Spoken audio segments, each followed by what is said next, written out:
Alright, Tuesday stream again, this time revealing the Big Bang Knuckle ride line that was not supposed to be expected, along with some anime stuff this time for the Mystich Phantom arc. So let's begin. So first off, let's start off with the gameplay stuff before we go to the anime one. Here's the ban list, which we have literally nothing. But seeing how the game is currently going, I think the restriction list might be fine considering that nothing has been really super crazy and it's pretty been diverse. And then when it comes to the anime stuff, here are the returning characters, which I am pretty happy to see some old characters return after not really doing anything, especially Now and Mikoto, and also some new characters that already been revealed, although I was expecting them to reveal the rest of the Phantom Fighters. And yes, Kurumi is going to be confirmed to be a Phantom Fighter based on the trailer. So that means right now we got 4 if you do not count the main antagonist himself, the surprising reveal of Demon Gab, which was technically already revealed by the dub, but having Gabwellius as the final boss might actually work out for me. Along with once again Deal returning as Veissrugr as a character in a smartphone. So this time Veissrugr might be the host as well. And this might also be the reveal on who's Kagesu been calling on the smartphone. But regardless, I'm pretty excited, especially since in this season we are having 2 openings. Although the first one already been revealed, the second one we do not know yet. And now to the ride line itself. Here's the starter, Brawler fighting Drago Kid, which you do not have to run, but I still do it for archetype reasons. And then to the grade 1 with powered Tofu Brawler arc, which has the skill Auto when placed on Vanguard. Cost, reveal a grade 3 Brawler from your right deck to look at top 7 cards of your deck to choose up to 1 card that is not Sentinel that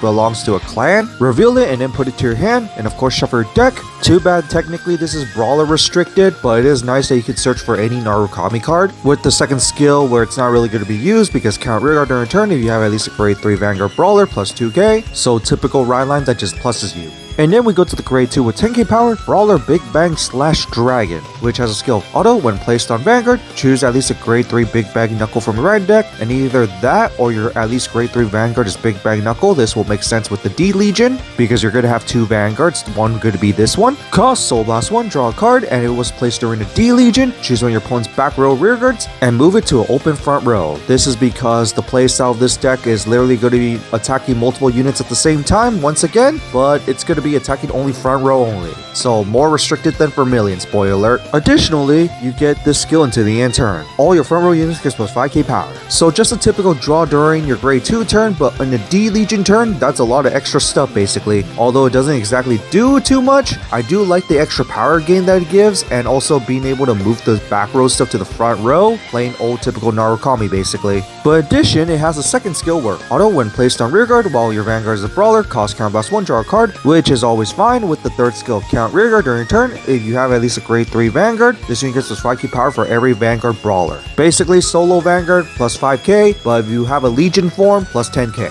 Obvious must play 4 up because this is also the mate, so you have to kind of just run it. And also because it has Brawler in name. And now to the grade 3 with 13k power, Brawler Big Bang Knuckle Dragon, which once again, just like Dai Kaiser, it has the D Legion of Big Bang / Dragon. So if you guys don't remember, if both players are at least grade 3, you may return up to 4 cards from your drop zone, and up to 2 of them can be triggers that are not heals or over. But while you're at D Legion, you do lose the Persona Ride icon, which this unit does not have a Persona Ride icon. And here's what it's gonna look like in the Legion form, which I always love connecting arts. But anyway, to the main skill, act Vanguard once per turn, cost Soul Blast 1, this card gives us 5k power in the end turn, and then both players reveal the top card of the deck. If the card that you revealed is either a Brawler or a card higher grade than your opponent's revealed card, crit plus 1 in your turn, and then you also add the revealed card to your hand, and your opponent puts the revealed card to the bottom of the deck. So regardless, this is going to give a plus 1, but if you happen to have a Brawler or something higher grade than your opponent, you're going to get the extra bonus of a crit. Which I have to say, this is a pretty unique way to do something, but more so here for the plus 1, but the crit is pretty nice, especially added with the second skill where count Vanguard during your turn. If this unit is in D Legion, your front row gets those 5k, and it was during D Legion during the same turn. When this card attacks, it attacks all the front row units at the same time. So while I like this skill for being basically free, I just don't like that you have to constantly re-ride for the constant front row attack. And in a way, it's worse than Vermillion because it only attacks the front row, while being in D-Legion with Big Bang / Dragon that can move the stuff to the front row, sometimes there will be the problem of having the right targets that you want, because sometimes you want to attack those back row units because those are the peskier ones. But during the D-Legion turn, you're practically going to get an extra 15k power buff with a full 10k power buff of the front row, along with some extra bonuses and a basically free front row attack, which is also pretty nice. So overall, nothing super duper crazy, although the attack hits do not bind the rear guards as well, so do watch out for that, as Narukami has a lot of more bind related cards than just plain retire. Although there is a bunch of attack hit related cards, so there might be some stuff that you can still run. And now to the support, starting with Drag Ritter Suitin, which is a grade 1 with K power on the skills. Count rearguard during your turn. If you have at least a grade 3 Vanguard Brawler, all your units in the same column in this unit gets plus 5k power, and yes, that includes your 2 Vanguards. So that will be a total of 10k buff to your Vanguard if it's behind the Vanguard. And then to another small support that is not encounter,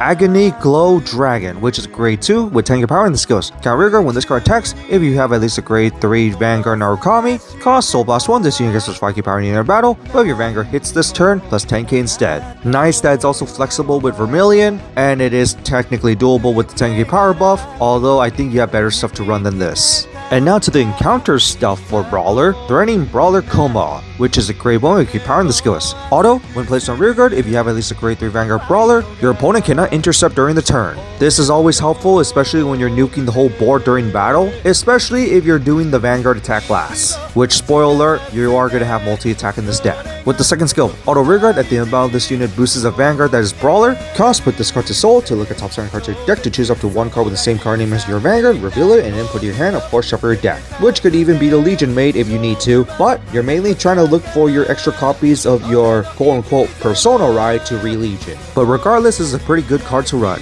And then finally to the last support card, Brawler Wild Fist Dragon, which is grade 2 with taking power on the skills. Act Drop, if your Vanguard is Brawler, cost Count Boss 1 to call this a rearguard, with no restrictions at all other than having the Vanguard name being Brawler. So you could even call this on your grade 2 turn for some early game attackers. And so far the deck doesn't even really use any counter blast but this card. But still watch out for it because of the second skill where Auto Vanguard Rearguard if your Vanguard is at least a grade 3 Brawler, and if your unit did not stand during this battle phase, cost Counter Blast 1, stand this unit, and plus 10k power in the end turn. Yes, it says Auto Vanguard Rearguard, and yes, it does say restand, but you guys don't remember, this is actually a mate unit back in the day for another unit, which they currently did not print, so possibly in the future maybe as an alternate grade 3, but essentially this is a superior call engine with a restanding ability. With the final skill of Count Rearguard during turn if your Vanguard's in D-Legion state, plus 5k, so already a 15k attacker on its own that can call itself and also can multi-attack with an extra power buff. What's not to love, especially if they make a Legion form of this.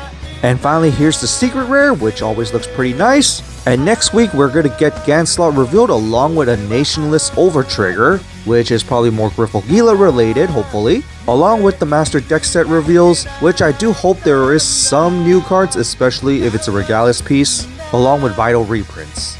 And so that's it for the new reveals of the Brawler ride line and the anime stuff. What do you guys think of it? Anime stuff I'm always excited for, especially when there's huge support coming. Especially when it comes to the cast that we're seeing, majority of them I do play the decks of, so I do hope for some awesome support, especially when it comes to evolutions for certain units. But when it comes to the Brawler ride line itself, it is just nice to see D-Legion return once again, being the second D-Legion, even though it's more restricted than the original Legion, but it is understandable before it breaks the game, especially if you can return an OT. But Brawlers returning was definitely a huge surprise to me at the time when they revealed it, especially out of all Ishida and Aoki units that they could have picked, they picked the one all the way at Season 4 instead of the one that he was introduced with. But considering that this one does have an evolution while the rest of his boss units doesn't, I can kinda get why.